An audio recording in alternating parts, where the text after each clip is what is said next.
Prajurit Pangkalan TNI Angkatan Laut Lanal Luxmawe melaksanakan sholat gaib dan doa bersama di Mako Lanal setempat untuk 53 kru yang gugur dalam tugas bersama KRI Nanggala 402 di Teluk Bali.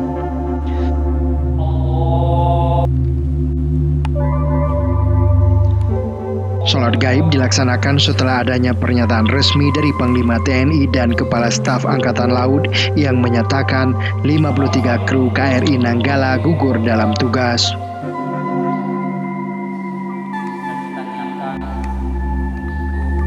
Meski larut dalam kesedihan, prajurit mantra laut ini kusyuk berdoa agar para sejawat mereka yang gugur diberikan tempat terbaik di sisi Tuhan Yang Maha Esa.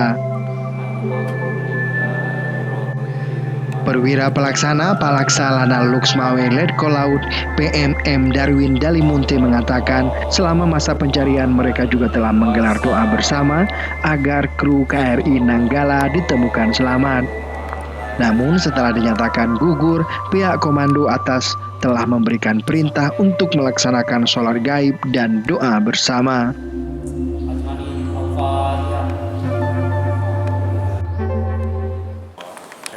Menyatakan KRI Nanggala hilang, pimpinan atas sudah menyampaikan atau memberikan perintah kepada kita untuk melaksanakan doa bersama, terus pembacaan Yasin, dan setelah ada perintah atau keputusan dari Panglima TNI Kepala Staf Angkatan Laut bahwasanya KRI Nanggala tenggelam dan ABK-nya gugur, kita dari pimpinan atas diperintahkan untuk melaksanakan sholat gaib. Mereka itu gugur sebagai kusuma bangsa, ya, gugur sebagai pahlawan TNI Angkatan Laut. Darwin berharap keluarga kru kapal KRI Nanggala 402 agar tabah atas musibah tersebut.